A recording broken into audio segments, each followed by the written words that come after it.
Bismillahirrahmanirrahim. Assalamu alaikum. My name is Mohammad Taimur, and today my presentation is all about asymmetric shed in shed geometry under the subject weaving mechanism 2. My name is Mohammad Taimur. Under the my registration number is 17 NTU0138, and this is my midterm presentation. Let's start with the name of Allah, who's most merciful and most beneficent. Bismillahirrahmanirrahim.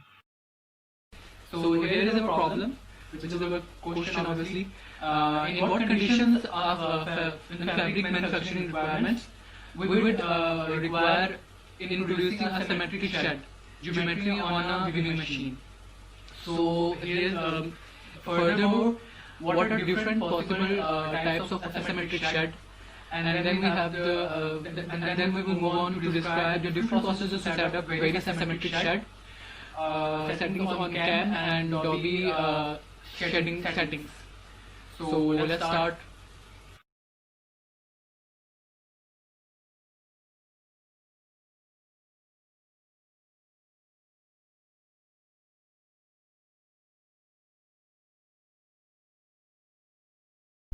Asymmetrical shed. Well, this method is very much used for to improve the cloth cover. So this system is applied for heavy fabrics, and to achieve this we raise the backrest roller. As you can see here, the blue roller is raised.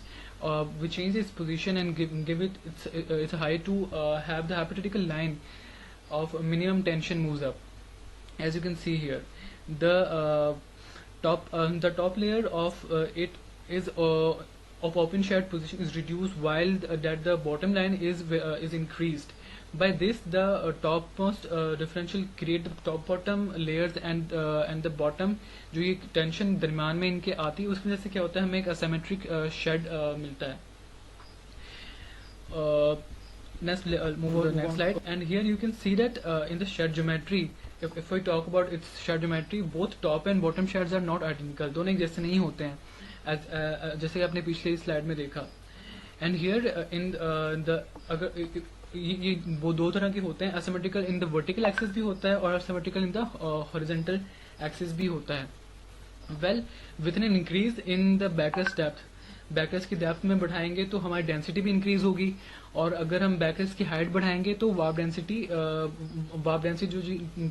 जो है वो हमारी increase होगी. और also I will mention here that the horizontal and vertical positions of asymmetrical shed कोई इसका कोई effect नहीं होता है इसके ऊपर वेब डेंसिटी के ऊपर ऑफ ग्रे फैब्रिक के.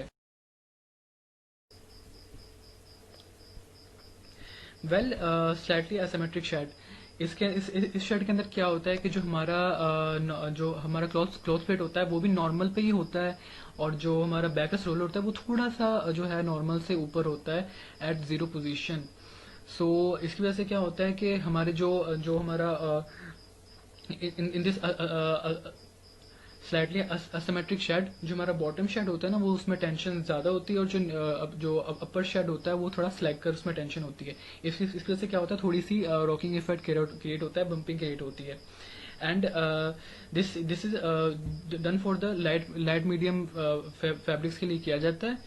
And the fabric can take more picks, it has more close look and it handle and appearance are improved. So its appearance भी बहुत ज़्यादा improve. Well, here is our second one, which is the stronger asymmetric shed. In this stronger asymmetric shed, the cloth support is raised quite above normal. जैसे आप देख सकते हैं यहाँ पे बैकरेस्ट भी बहुत ऊपर है और क्लॉथ प्लेट भी बहुत ऊपर है. इसकी वजह से क्या होता है, जो है इसकी वजह से क्या होता है, with this extreme kind of slacker upper top shed move attention must be take warp breakage. उतने ही थ्रेड्स ना ब्रेक होंगे इसके अंदर, क्योंकि इसमें टेंशन ज़्यादा होती है ड्यू टू इसके अंदर हाइट एडजस्टमेंट हमने क्लॉथ सपोर्टिंग प्लेट की और रोलर की इतनी जो बॉटम शेड में जो होती है बहुत ज़्यादा होती है. इस तरह से रॉकिंग इफेक्ट भी बहुत ज़्यादा क्रिएट होता है.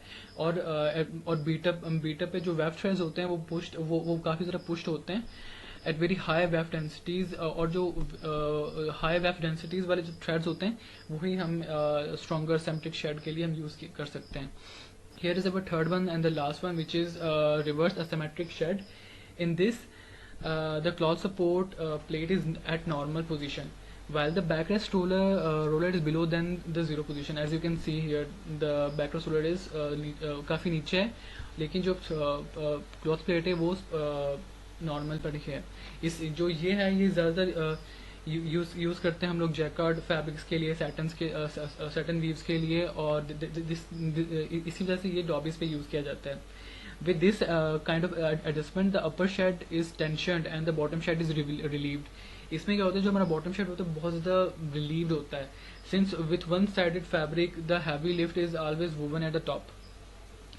So इससे क्या होता है, इन दोनों के शेड के दरमियान जो टेंशन होती है उसकी वजह से जो दो हाफ्स होते हैं शेड के, उसकी वजह से जो अपर हाफ होता है उसके अंदर जो है वो हमारा हैवी लिफ्ट आती है, और जो है वो वन साइड फैब्रिक जो होते हैं इजीली वुवन हो जाते हैं.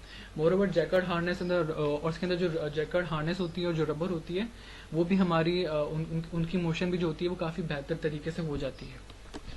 हियर हम अब यहाँ पे हम डिस्कस करते हैं जो असिमेट्रिक कैम्स होती हैं जो हम यूज़ करते हैं कैम शेडिंग में.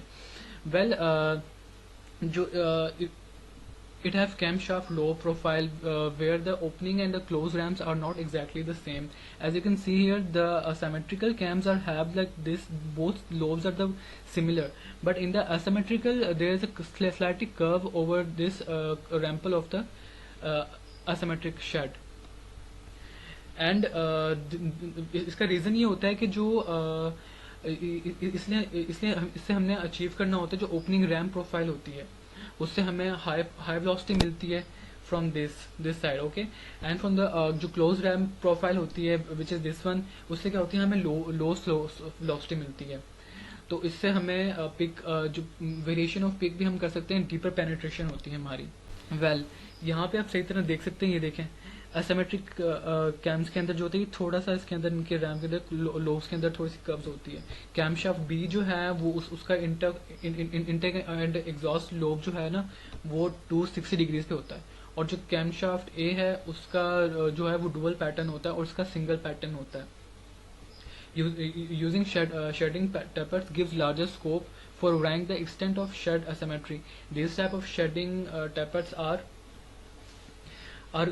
extensively used for the denim, और जो heavy drill सूट्स होते हैं उनके लिए बहुत ज़्यादा यूज़ किया जाता है. In this way, the valve can be set down more gently than the rate at which it was first opened. So इसलिए जब हम फर्स्ट ओपन इसलिए काफ़ी जेंटली तौर पे जो है valves उसके सेट हो जाते हैं. Well, in Dobies we use single pattern cams जिनकी रैम्पल वाली साइड स्लाइटली कर्व होती है for slower velocities obviously, and opening ramp profile for higher velocity respectively. ये अनक्लियर और रेगुलर शेड के लिए यूज होती है, as you can see here in this shades that we have discussed before.